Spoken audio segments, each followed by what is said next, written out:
सुंदरवन जंगल में टुनटुनी चिड़िया अपनी बेटी के साथ एक पेड़ पर रहती थी। जंगल में भीषण गर्मी पड़ रही थी। मम्मा मम्मा, बहुत गर्मी लग रही है। बारिश कब होगी?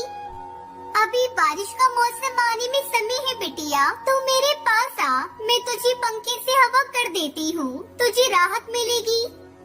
मम्मा चलो ना, नदी किनारे चलते हैं, वहाँ ठंडी ठंडी हवाएं चलती हैं, ठंडा ठंडा पानी भी पी लेंगे। इस तरह सुनहरी चिड़िया अपनी माँ टुनटुनी के साथ नदी किनारे बहुत देर तक बैठी रहती है। एक दिन अचानक से बारिश होने लगी। सारे पक्षी बारिश का आनंद लेने लगते हैं, लेकिन कुछ समय बाद ही बारिश विकराल रूप ले लेती है। बेटा जल्दी घर चलो, नहीं तो हम लोग रास्ते में फंस जाएंगे। बारिश ने तूफान का रूप ले लिया है बेटा। टुनटुनी बेटी के साथ जल्दी जल्दी घर लौटती है। अरे मम्मा, अपना घर कहाँ है? अपना घर कहाँ है मम्मा? लगता है बारिश में अपना घर टूट गया। हे भगवान, ये तूने क्या किया? गर्मी से तो तूने हम सबको राहत दे दी, लेकिन मेरा घर तोड़ दिया। अब मैं अपनी बेटी को लेकर इतनी तेज बारिश में कहाँ जाऊँ? टुनटुनी चिड़िया बारिश में अपनी बेटी के साथ छिपने की जगह तलाशने लगी।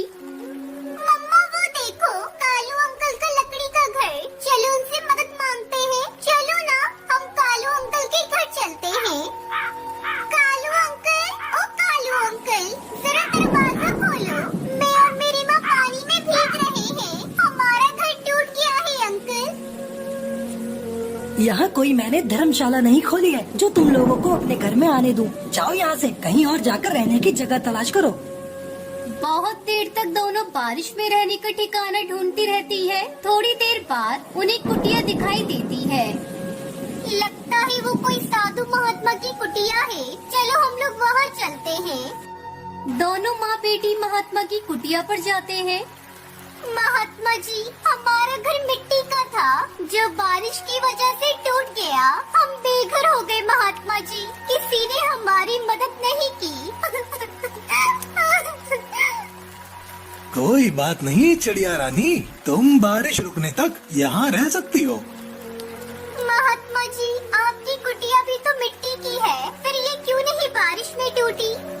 वो इसलिए बिटिया, ये जादुई मिट्टी से बनी है। ये लो जादुई मिट्टी, इसे साधारण मिट्टी में मिलाकर अपना घर बनाना, वो भी कभी नहीं टूटेगा।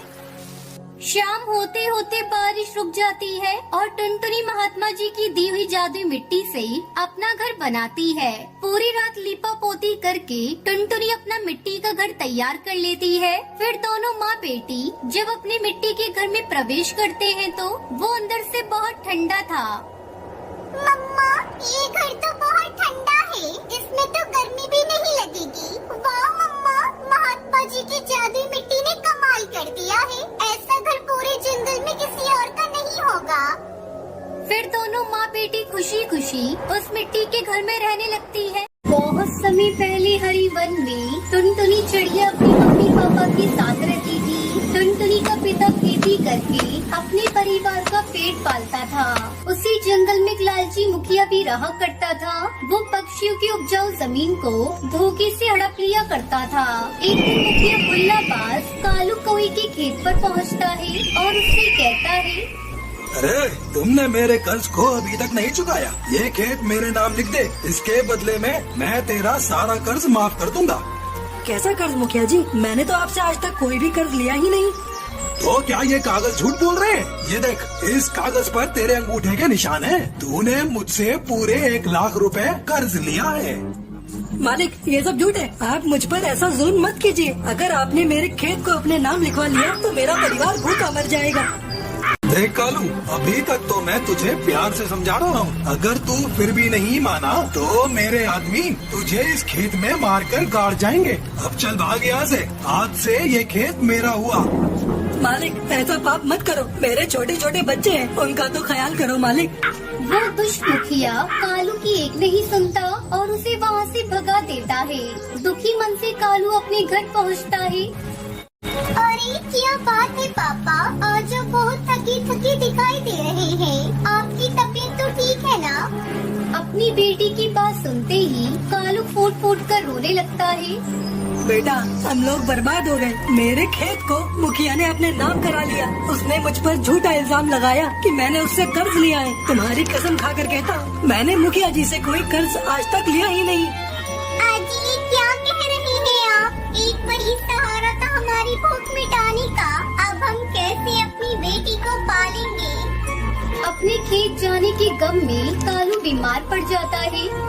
बेटा, तेरे पिताजी की तबीयत ठीक नहीं है। जा जल्दी से बुलबुल डॉक्टर को बुला कर ला। टुनटुनी चिड़िया डॉक्टर बुलबुल को बुलाने जाती है, लेकिन रास्ते में उसने देखा कि एक पक्षी झाड़ियों के बीच फंसी हुई थी और वो जोर जोर से चिल्ला रही थी। अरे, मुझे कोई पानी पिला दो, बहुत प्यास लगी है। ये लो दादी माँ, पानी पी लो। आपकी हालत ऐसी किसने की? आप तो बहुत घायल हैं। टुनटुनी उस घायल कबूतरी को पानी पिलाती है। बेटा, मुझे एक जंगली जानवर ने अपना शिकार बनाना चाहा, लेकिन मैं किसी तरह इस झाड़ियों में छुपकर अपनी जान बचाई। कुछ दूरी पर मेरा घर है, किसी तरह मुझे मेरे घर तक पहुंचा दो, नहीं तो मैं पड़े पड़े यहाँ मर जाऊंगी। टुनटुनी उस घायल पक्षी को उसके घर तक पहुंचाती है। दादी, अब आप आराम करो। मेरे पिताजी बीमार हैं। मैं उनके लिए डॉक्टर को लेने जा रही हूँ। आते समय आपके लिए भी दवा लेती आऊंगी। बेटा, मैं तुझसे बहुत प्रसन्न हूँ। तुमने पानी पिलाकर मेरी जान बचाई है। ये ले, इस पोटली में कुछ लीची के बीज हैं। इसे ले जाकर अपने घर के आंगन में बो देना। ये लीची के जादुई बीज हैं। एक ही रात में लीची की फसल तैयार हो जाएगी। लेकिन याद रखना, इस बीज को रात में ही बोना, जब सभी लोग सो जाएं। सभी के सो जाने पर रात में टुनटुनी लीची के बीज को अपने आंगन में बो देती है। अगले दिन लीची का पेड़ बड़ा हो जाता है। टुनटुनी खुशी से अपने माँ बाप को बुलाती है और उन्हें जादुई लीची का पेड़ दिखाती है। मम्मी, पिताजी, जल्दी इधर आइए। मुझे आपको कुछ दिखाना है। टुनटुनी के माता पिता दौड़े दौड़े आंगन में आते हैं। जब टुनटुनी का पिता कालू कौआ आंगन में लगी हुई लीची के पेड़ को देखता है तो उसकी बीमारी तुरंत ही गायब हो जाती है। वो खुशी से उछल पड़ता है। ये क्या है टुनटुनी? आज से पहले मैंने ऐसा पेड़ कभी देखा ही नहीं। तुमने कब यहाँ लीची का बीज बोया? फिर टुनटुनी अपने पिता को सारी बात बताती है। पिताजी, जंगल में मुझे एक बूढ़ी कबूतरी मिली थी। उन्होंने मुझे जादुई बीज दिए थे। टुनटुनी और उसकी मम्मी पापा मिलकर झटपट सारी लीची को निकाल लेते हैं और फिर उन्हें बाजार में अच्छे दामों पर बेच देते हैं। जल्दी उनके पास बहुत सारे पैसे इकट्ठे हो जाते हैं। फिर कालू दूसरा खेत खरीदता है और उसमें लीची की जादुई खेती करके अपने परिवार के साथ खुशी खुशी रहने लगता। बहुत समय पहले सुंदरवन के जंगल में कालू कौआ अपनी पत्नी टुनटुनी और 2 बच्चों के साथ रहता था। कालू के पास खेती लायक छोटी सी जमीन थी जिस पर वो सब्जी उगाया करता था। एक दिन उसकी पत्नी टुनटुनी उससे कहती है, सुनो जी, इस बार तुम अपने खेत में बैंगन की खेती करो। ठंड का मौसम आ रहा है, बैंगन की अच्छी बिक्री होगी। लेकिन टुनटुनी, अगर मैंने अभी अपने खेत में बैगन लगा दिए तो उसे समय लगेगा, तब तक घर का खर्चा कैसे चलेगा? अगर मेरे पास थोड़ी और जमीन होती तो मैं बैगन उगाने के लिए सोचता। मेरे गहने हैं ना, तुम उसे बेचकर थोड़ी जमीन खरीद लो। आखिर मेरे गहने बक्से में पड़े हुए हैं। अगर वो आपके काम आ जाएंगे तो मुझे बहुत खुशी होगी। बात तो तुम सही कह रही हो, लेकिन तुम्हारे गहनों को मैं कैसे ले सकता हूँ? आखिर वो तुम्हारे माँ बाप ने तुम्हें दिया है। नहीं नहीं टुनटुनी, मैं तुम्हारे जेवर नहीं ले सकता। जैसे आज तक मैं खेती करता रहा हूँ वैसे ही खेती करूँगा। ऐसा कब तक चलेगा जी? ऊपर से साहूकार का भी कर्ज बढ़ता जा रहा है। मेरी बात मान लो। ठीक है टुनटुनी, तुम कहती हो तो मैं तुम्हारे गहने गिरवी रखकर थोड़ी जमीन खरीद लेता हूँ। अगर बैगन की फसल अच्छी हुई तो उसे बेचकर तुम्हारे गहने छुड़ा लूँगा। अगले दिन कालू कौआ जेवर गिरवी रखकर थोड़ी जमीन खरीद लेता है और बोने के लिए खेत की तैयारी करने लगता है। कालू कौए को खेत में काम करता देखकर बंटी कबूतर वहाँ आता है और उससे पूछता है, अरे ओ कालू भैया, नए खेत में क्या उगाओगे? बंटी भैया, मैं अपने खेत में बैगन की खेती करूँगा। ये तो तुमने बहुत अच्छा सोचा है। मैं भी अपने खेत में बैगन उगा रहा हूँ। अभी भी मेरे पास बहुत सारे बैगन के बीज बचे हुए हैं। तुम चाहो तो उन्हें मुझसे खरीद कर अपने खेत में बो दो। मैं तुम्हें बाजार से कम कीमत पर दे दूंगा। बंटी दूसरों की तरक्की देखकर हमेशा जलता रहता था। उसने कालू को खराब बैंगन के बीज दे दिए। कालू अपने खेत में बंटी से बैंगन के बीज खरीद कर वो बो देता है और खुशी खुशी अपने घर चला जाता है। कुछ दिनों बाद जब वो अपने खेत में आकर देखता है तो उसके बैंगन के एक भी पौधे अभी तक नहीं उगे थे। ये सब देखकर कालू कौवा रोने लगता है और दुखी मन से अपने घर आता है। क्या हुआ जी, आप रो क्यों रहे हैं? बर्बाद हो गई टुनटुनी। मैंने बंटी कबूतर से बैंगन के बीज लेकर अपने खेतों में बोया था, लेकिन वो सारे बीज खराब निकले। एक भी पौधा अभी तक अपने खेत में नहीं उगा है। उस बंटी ने मुझे बहुत बड़ा धोखा दिया है। मैं उसे नहीं छोड़ूंगा। बंटी से लड़ाई झगड़ा करके क्या होगा जी, अभी भी कुछ नहीं बिगड़ा है।